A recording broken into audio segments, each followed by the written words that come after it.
नमस्कार, मैं हूं प्रतिमा मिश्रा। दिन की हर बड़ी खबर के साथ आइए शुरू करते हैं भारत की बात। शुरुआत उन खबरों से जिन पर विस्तार से करेंगे चर्चा। योगी कैबिनेट ने आज महाकुंभ में डुबकी लगाई। संगम में स्नान के साथ पूजा और ध्यान किया।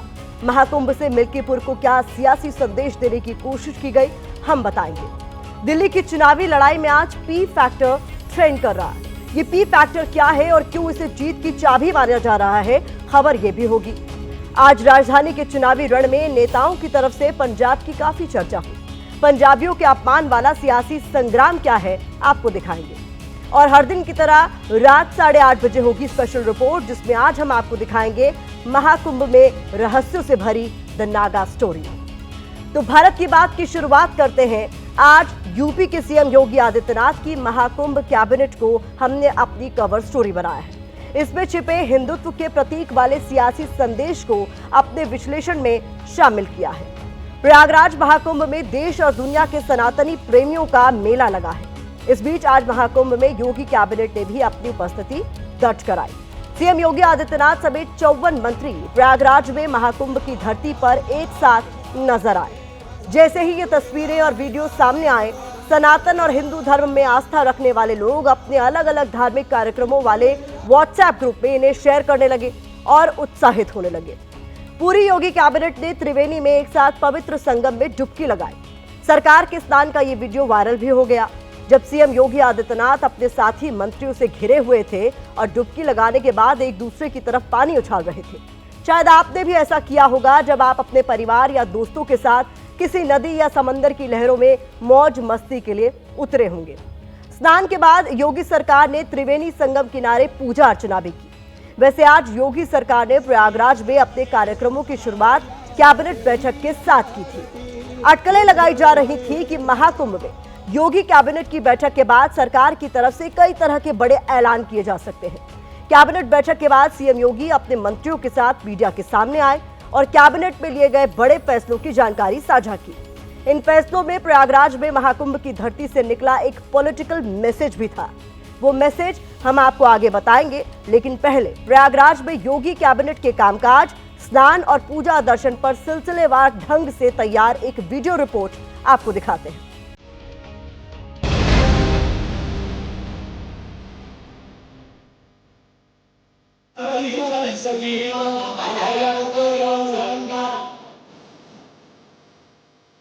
बाईस जनवरी को अयोध्या में भगवान राम की प्राण प्रतिष्ठा वाले दिन महाकुंभ की धरती पर योगी सरकार का सियासी संगम हुआ।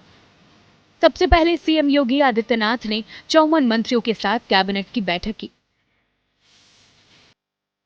बैठक में राज्य से जुड़े कई अहम विकास कार्यों को लेकर बड़े फैसले लिए गए। बैठक में कामकाज के बाद सीएम योगी समेत सभी मंत्री गंगा तट पर बोट से सवार होकर त्रिवेणी या संगम तट के लिए निकले। इस दौरान सीएम योगी और कुछ मंत्री बोट के साथ उड़ रहे पक्षियों को हाथों से दाना खिलाते भी नजर आए। आस्था के साथ सीएम और उनके मंत्री मनोरंजन की भी अनुभूति कर रहे थे। संगम तट पर पहुंचने के बाद सीएम योगी आदित्यनाथ समेत सभी मंत्रियों ने पवित्र लहरों में स्नान किया। इस दौरान डिप्टी सीएम ब्रजेश पाठक और केशव प्रसाद मौर्य सीएम योगी आदित्यनाथ के अगल बगल नजर आए। जब सीएम योगी मंत्रियों से घिरे थे तो कैबिनेट मंत्री और सरकार में सहयोगी संजय निषाद पीछे खड़े थे। योगी ने उन्हें इशारे से आगे आने के लिए कहा। आस्था की डुबकी लगाने के बाद सभी माननीय हल्के फुल्के मस्ती वाले अंदाज में दिखे।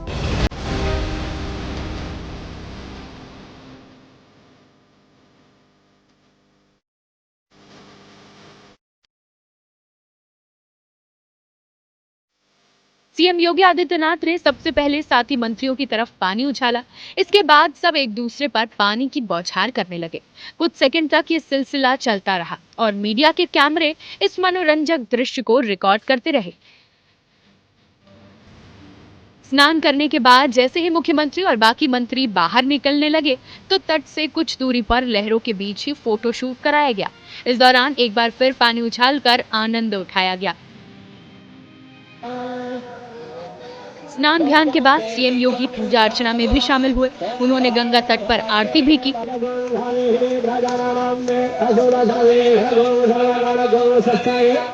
कर्म और धर्म के कार्य संपन्न करने के बाद सरकार ने जमीन पर बैठकर जलपान भी किया। प्रयागराज की धरती से सीएम योगी ने विकास और विरासत को साथ लेकर चलने का संदेश दिया। गंगा एक्सप्रेसवे का एक्सटेंशन हम लोग देंगे। यह काशी, चंदौली और गाजीपुर में पूर्वांचल एक्सप्रेसवे के साथ जुड़ेगा। वाराणसी और चंदौली से यही एक्सप्रेसवे सोनभद्र को जोड़ते हुए नेशनल हाईवे के साथ जुड़ेगा। मुझे पूरा विश्वास है कि अगली बार जब कुंभ के साथ उत्तर प्रदेश जुड़ेगा तो इन सब इंफ्रास्ट्रक्चर का लाभ आने वाले श्रद्धालुओं को प्राप्त होगा। मीडिया से बातचीत के दौरान सीएम योगी ने 22 जनवरी को प्राण प्रतिष्ठा और आज प्रयागराज में सरकार की बैठक को प्रभु श्री राम की कृपा से भी जोड़ दिया। प्रभु आज ही के दिन 500 वर्षों के बाद अयोध्या में विराजमान हुए थे और आज पहली बार उत्तर प्रदेश का पूरा मंत्री परिषद आज यहाँ पर आया है। एक आंकड़े के अनुसार बुधवार दोपहर तक करीब 10 करोड़ श्रद्धालु पवित्र महाकुंभ में स्नान कर चुके हैं। अब योगी सरकार ने जिस तरह से महाकुंभ में मौजूदगी दर्ज कराई है, इससे आने वाले दिनों में ये संख्या और बढ़ने के आसार हैं। हालांकि जानकारों का ये भी मानना है कि इस धार्मिक आयोजन में सरकार की मौजूदगी ने आस्था के साथ प्रतीकों की राजनीति के कई सियासी संकेत भी दिए हैं।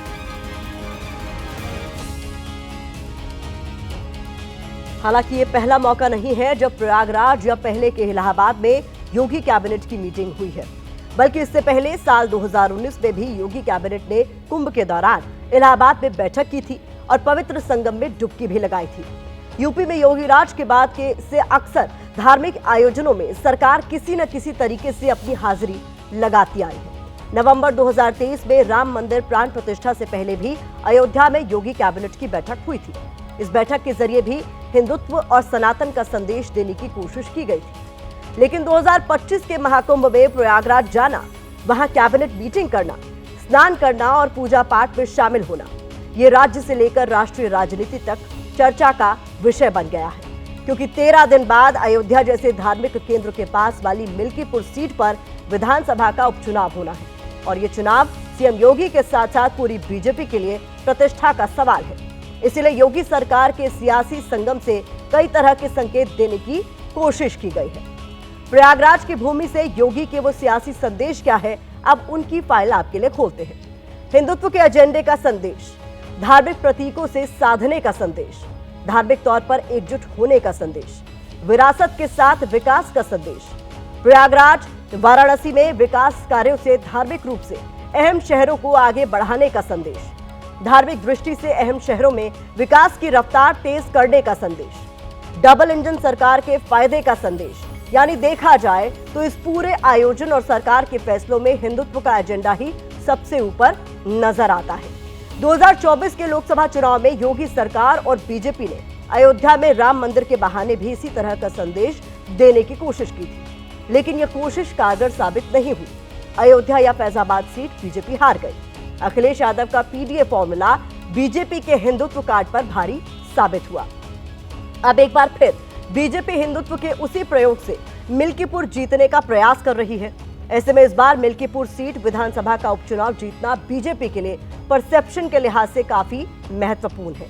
हालिया उपचुनाव में शानदार जीत से उत्साहित पार्टी मिल्कीपुर जीतकर अयोध्या के परिणाम को एक्सीडेंटल साबित करना चाहती है, क्योंकि अगर इस सीट पर नतीजे पक्ष में नहीं रहे तो जवाब देना मुश्किल हो जाएगा। यही नहीं, सीएम योगी की हिंदुत्व वाली छवि को भी झटका लगेगा, क्योंकि भले ही समाजवादी पार्टी उपचुनाव में पिछड़ गई, लेकिन फैजाबाद की जीत से उसका जोश अब भी हाई है। फैजाबाद से समाजवादी पार्टी के सांसद अवधेश प्रसाद उनके पोस्टर बॉय हैं। उनके बेटे अजीत प्रसाद को ही पार्टी ने प्रत्याशी बनाया है।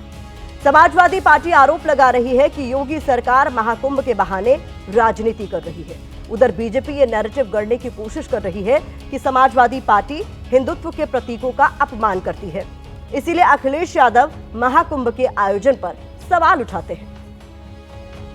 उत्तर प्रदेश की खुशहाली के लिए कोई मैसेज हो तो अलग बात है, लेकिन वो पॉलिटिकल है, पूरा पॉलिटिकल है कुंभ में करना। अखिलेश यादव जी को मानसिक रोग है, दृष्टि दोष है, इसका वो इलाज करावे। गंगा मैया से भी प्रार्थना करता हूँ, हे मैया उनको सद्बुद्धि दे, आस्था पर चोट ना करें, प्रहार ना करें, हम बर्दाश्त देर तक नहीं कर पाएंगे। कुंभ और प्रयागराज वो स्थान नहीं है जहाँ पर राजनीति और राजनीतिक कार्यक्रम और फैसले लिए जाएं।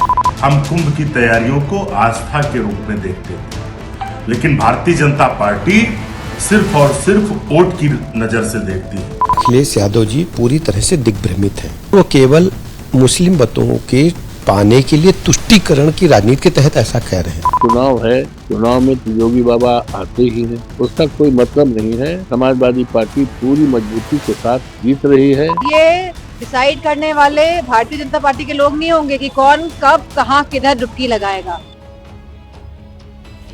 महाकुंभ में कैबिनेट मीटिंग की टाइमिंग काफी अहम है। आज प्रयागराज में सरकार ने यह कार्यक्रम किया। कल 23 जनवरी से सीएम योगी आदित्यनाथ दिल्ली में रैली कर प्रचार का आगाज करने वाले हैं। बीजेपी की कोशिश यहां भी योगी की हिंदुत्व वाली छवि को भुनाकर हिंदू वोटों को एकजुट कर अपने पाले में लाने की है। इसकी बिसात आज बिछ चुकी है। योगी सरकार के सियासी संगम के बाद रुख दिल्ली के रण का करते हैं, जहां हमने आपके लिए दिल्ली चुनाव का पी फैक्टर डिकोड किया है। दिल्ली में जिसके साथ ये पी फैक्टर होता है, मुख्यमंत्री की कुर्सी तक वही पहुंच पाता है। ये हम नहीं बल्कि सियासी समीकरण कह रहे हैं। इस पी फैक्टर में पी का मतलब पंजाबी, पूर्वांचली और पहाड़ी वोटर्स से है। यहाँ पर पहाड़ी, उत्तराखंड और हिमाचल मूल के लोगों के लिए लिखा गया है। दिल्ली में जिसकी तरफ ये पी फैक्टर झुकता है, उसका सियासी पलड़ा भारी नजर आता है। आंकड़ों के लिहाज से इस पी फैक्टर की सियासी ताकत वाली फाइल हम आपके लिए खोलेंगे। आपको बताएंगे कि कैसे आम आदमी पार्टी, बीजेपी और कांग्रेस तीनों ही दल पी फैक्टर से जुड़े मुद्दों के जरिए चुनावी बिसात बिछाकर विरोधियों को कमजोर करने की कोशिश कर रहे हैं। शुरुआत पी फैक्टर के पंजाबी पार्ट से करते हैं, जिस पर इस समय दिल्ली के सियासी गलियारों में उबाल है। बीजेपी से लेकर आम आदमी पार्टी तक दोनों दल एक दूसरे पर पंजाबियों के अपमान का आरोप लगा रहे हैं। इस विवाद में सबसे नई हलचल उठी है नई दिल्ली सीट से बीजेपी उम्मीदवार प्रवेश वर्मा के एक बयान से। प्रवेश वर्मा ने आरोप लगाया कि दिल्ली चुनाव में पंजाब की सरकारी मशीनरी का दुरुपयोग हो रहा है और पंजाब की हजारों गाड़ियों के जरिए दिल्ली में आम आदमी पार्टी का प्रचार किया जा रहा है। लेकिन आरोप लगाते समय वो कुछ ऐसा बोल गए जिस पर दोनों तरफ से दिल्ली की सियासत में जुबानी तलवारें खिंच गई। सबसे पहले हम आपको प्रवेश वर्मा का वही बयान सुनवाते हैं। हजारों की संख्या में यहाँ पे पंजाब के नंबर की गाड़ियां घूम रही हैं। उनमें कौन लोग हैं? यहाँ पे 26 जनवरी को मनाने की तैयारी चल रही है। यहाँ पे वो क्या ऐसा बड़ा काम करने वाले जिससे हमारी सुरक्षा व्यवस्था को खतरा हो सकता है? प्रवेश वर्मा ने आम आदमी पार्टी पर दिल्ली चुनाव में पंजाब पुलिस के इस्तेमाल का भी आरोप लगाया। हालांकि आम आदमी पार्टी आरोपों से इनकार कर रही है, लेकिन नई दिल्ली सीट से ही कांग्रेस उम्मीदवार संदीप दीक्षित भी दिल्ली चुनाव के दौरान पंजाब पुलिस की गाड़ियों पर सवाल उठा रहे हैं। कुल मिलाकर पंजाबी अस्मिता को लेकर तीनों ही पार्टियां एक दूसरे पर हमलावर हैं।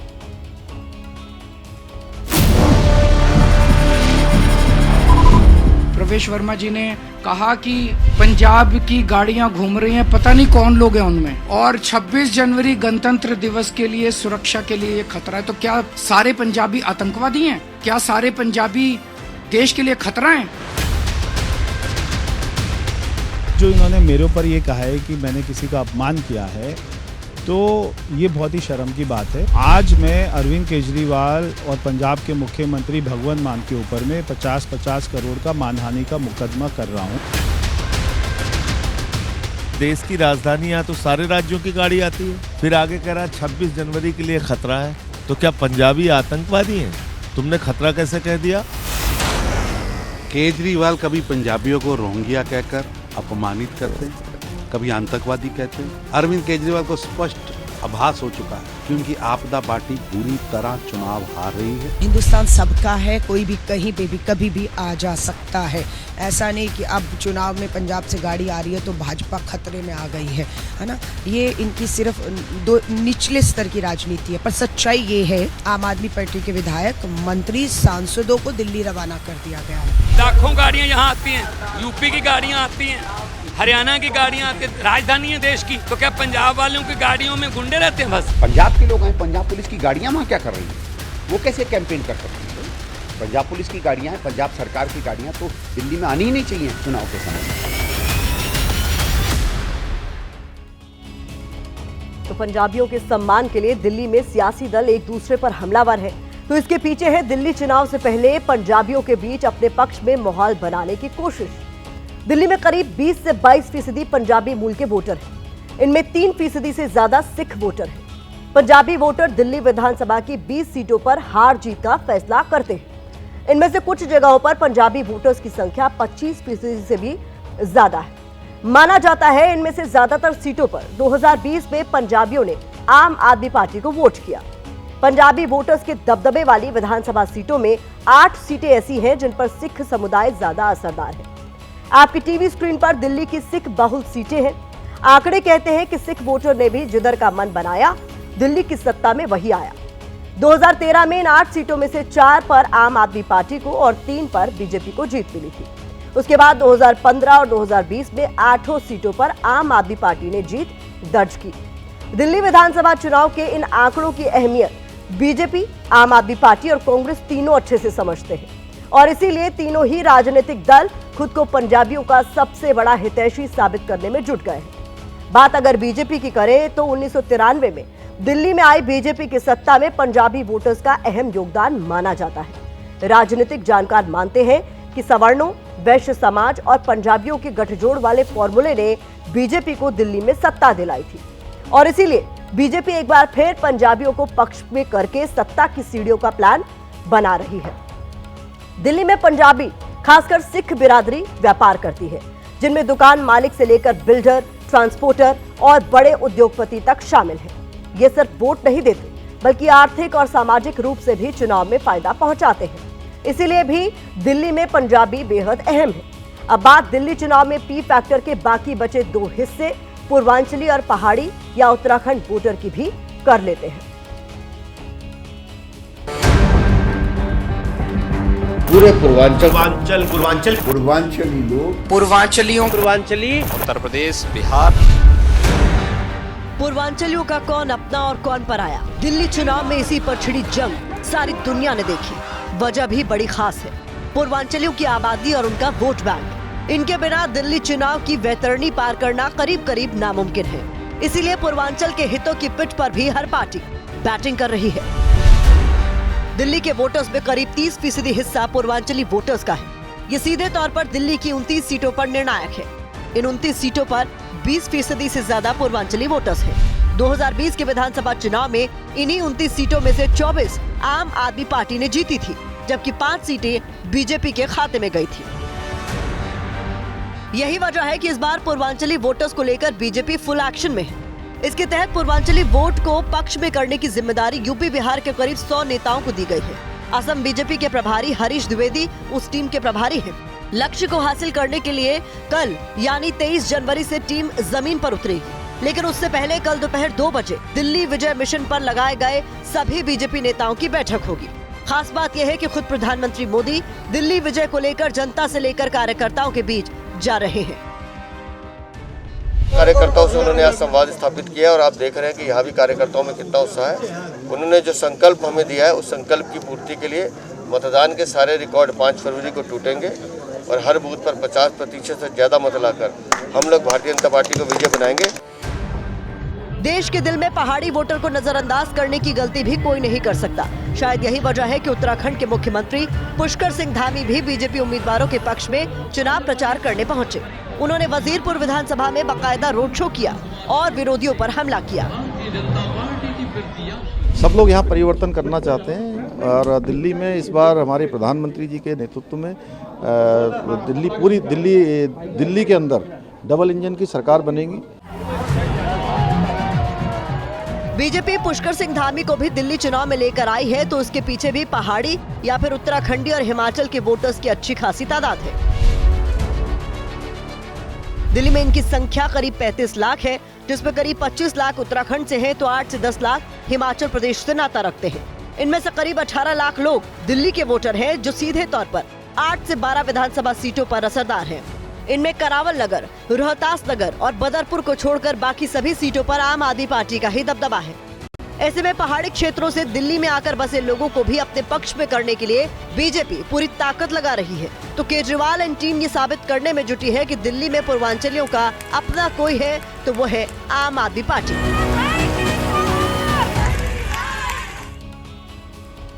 हमारी ये खबर देखने के बाद आपको समझ में आ गया होगा कि क्यों दिल्ली के चुनावी रण में पूर्वांचली, पंजाबी और पहाड़ी समुदाय को साधने के लिए हर पार्टी की तरफ से ताकत झोंकी जा रही है। अब देखना यह होगा कि दिल्ली के वोटर्स किस पर भरोसा जताते हैं।